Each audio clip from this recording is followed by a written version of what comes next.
debate, but rather that the notion of art as a special cultural category remains surprisingly strong in popular rhetoric. So the elements of modernism survive today in the digital plenitude, among media writers and many producers themselves. And fragments of the modernist narrative are still to be found.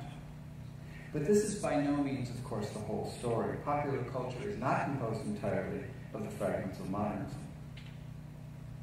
Meanwhile, the reconfigurations within the art community itself have continued from the middle of the 20th century until now.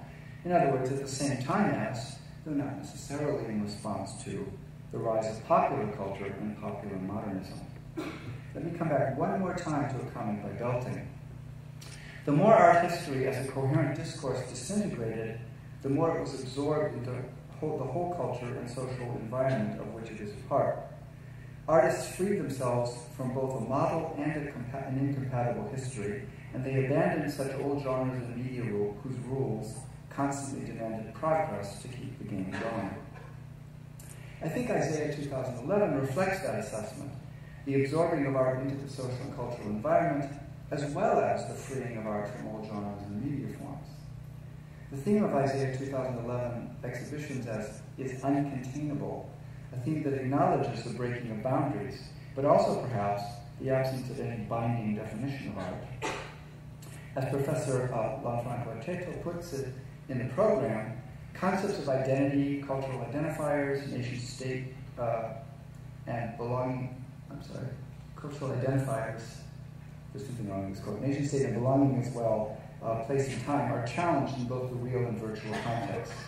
As artistic director for this exhibition, together with Özden Şahin, the program director, I wanted to showcase the complexity of contemporary social interactions and the role that technology is playing in redefining contemporary aesthetics. In other words, Isaiah 2011 insists on the social and political dimensions of media culture and media art. It insists on those dimensions, that those dimensions operate both in the physical and the virtual contexts, with material support from physical media and from digital media. Isaiah 2011 cannot be contained within boundaries. It dissolves boundaries that are social political and those that are media technological. To take two examples almost at random from the exhibition strands, we have on the left uncontainable and untitled, which is socio-political in its orientation. On the right, broken stillness, which is perhaps more formalist, devoting itself to the orientations of the breakdowns of boundaries of painting, photography, and other media in the face of new technologies. The theme uncontainable is not committed to any exclusive definition of art or aesthetics, and in the plenitude of media culture, once we let go, as Belting said, of a binding definition of art, what indeed do we have left? It seems to me that what we are left with is a social definition, a definition that recognizes art in certain communities of practice. There may be many overlapping communities, indeed, here at this conference, each with its own center. Perhaps most would also identify with an overarching art community with some shared language, assumptions, and practices. But as large as this overarching community may seem, it is tiny in comparison to some other media communities. Many of these media communities, as we saw with video games, make a rhetorical claim to being art, for social political reasons or for their formal qualities. Let me offer some examples of these media communities, particularly from participatory digital media forms. These will be obvious examples, but I ask you to think about their status and their possible relation, or lack of relation, to the art, for example, that we find here at Isaiah. Let's start with various forms of remix. These began as musical practices, putting together different tracks, often from different sources. Now, remix can be extremely popular or esoteric, or both, as in the example of a remix DJ who produces under the name of Girl Talk. In an era of broken boundaries, it is not hard to assign Girl Talk to the category of art. Girl Talk's remixes, samplings of a dozen or more different songs, can be quite subtle. Remix like this transgresses the notion of originality, so important to certain aspects of 20th century modernism, but we might easily see this remix in the context of the heterogeneous art of the late 20th century. On the other hand, what do we make of the video genre that grew up around the film about Hitler's last days, Der Untergang? This viral video phenomenon consists of adding subtitles to an excerpt in which Hitler became apoplectic on learning that a general failed to mount an attack he ordered. I'm sure you've seen some of these videos. The humor comes from reinterpreting Hitler as responding to some contemporary event. For example, disappointment over a new version of the iPod Touch. These videos were quite popular and highly participatory. According to Wikipedia, there have been thousands of contributions, that is to say thousands of these videos, and of course millions and millions of views. Sometimes the humor is subtle, sometimes crude. Yet are the producers part of the art community? Are they in dialogue with any of the fragmented narratives of that community today? In machinima, producers use video engines to make linear videos that are viewed generally in their entirety, in like short films. Perhaps the best example here is the now classic machinima called Red vs. Blue, based on the game engine Halo. Red vs. Blue takes the engine and misuses it for creative purposes. The original game is an action-adventure game where a lot happens. In Red vs. Blue, practically nothing happens. It's all dialogue. Existential characters reflecting on their fate. And this is but one example of a universe of machinima videos, genres and subgenres in the digital plenitude.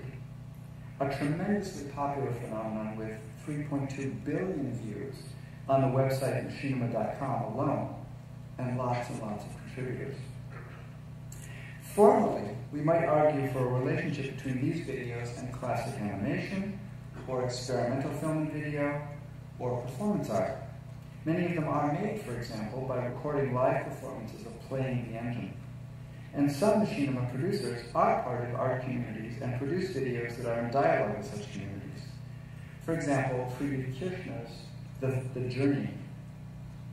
But the overwhelming majority of machinima are not. They are assertions of their producers' prowess within a game community, or they have other agendas.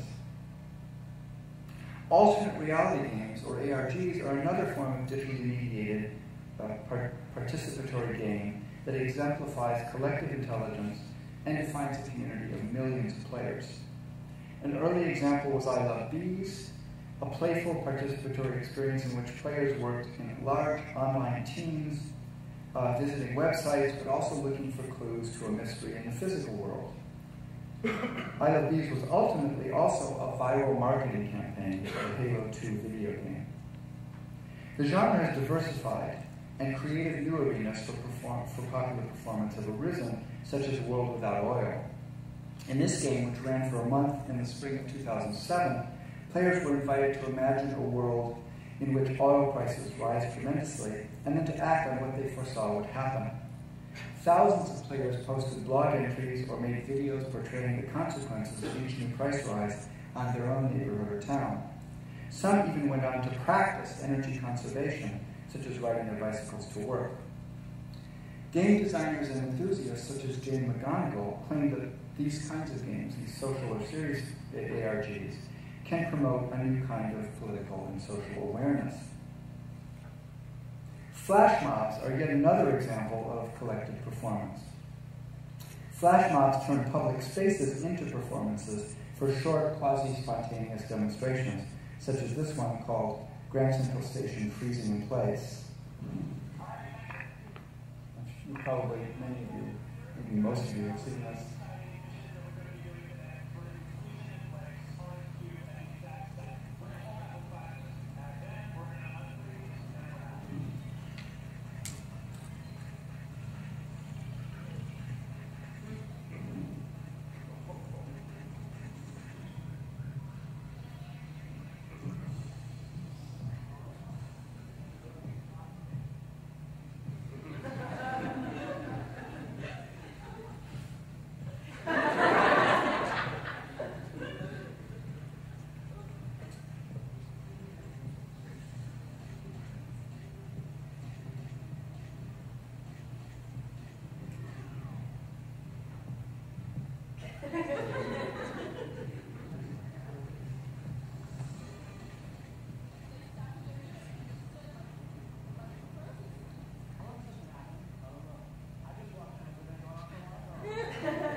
Like ARGs, flash mobs obviously bear a formal relationship to avant-garde and political art in the 20th century, to happenings, to fluxus events, and so on.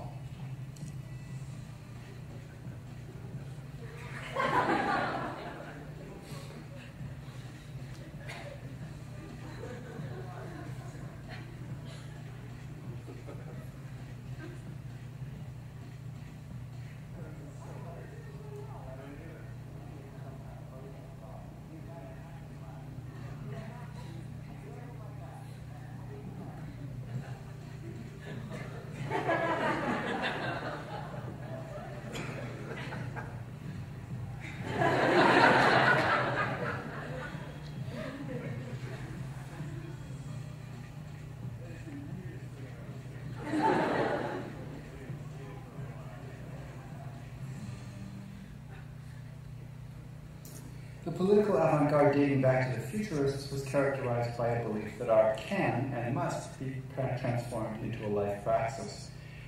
The goal was not art for art's sake, not for the autonomy of art, but for its integration and indeed dissolving into human life and society.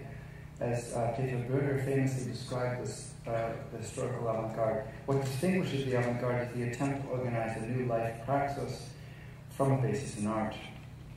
And of course, some flash mobs are overtly political interventionist acts, but most perhaps are not. And most are not in dialogue with the art community or the traditions of activist art at all. I know you were hoping that I could get through this catalog without showing any lolcats. For in the overwhelming majority of cases, the making of lolcats, by the millions, bears no relationship to an art community. These have nothing to do with art history in the sense of a master narrative or in the more provisional sense that followed. They are not expressions of popular modernism or postmodernism or relational aesthetics at all. In fact, they seem tailor-made for Greenberg's notion of kitsch. But that's what makes them interesting. In an era that dispenses with a binding definition of art, lolcats pose one of the clearest challenges to any claim that art is still central to our culture. And yet, oddly, lolcats are associated with that website 4chan, and 4chan itself with a new kind of politics. 4chan is one of the best-known image boards, one of the first sites for lolcats. This curious website was founded with no ostensible political agenda, in this case by a fan of Japanese manga comics, for a community who wanted to share images that were not available in the West. Ironically, 4chan is also regarded as the foundation for a community of users collectively known as Anonymous. The contributors to 4chan could, however, be roused to political action, it seems. They got into a denial of service series of denial of service attacks on the Church of Scientology, for example. And in 2010, members of Anonymous took up arms in support of WikiLeaks and its leader. When Julian Assange and his site faced attempts to thwart the release of information, members of Anonymous conducted denial of service attacks on credit card companies that refused to process contributions to WikiLeaks, or official government sites that denounced WikiLeaks. Like Anonymous itself, the political narratives of Assange are weak and confusing. The incoherence of Assange's pronouncements and the actions of Anonymous represents perhaps a new kind of politics that is baffling to traditional ideologies precisely because it has no story, no sense of history. It does not see contemporary culture as the subject of history. It does not assume that political culture has a center,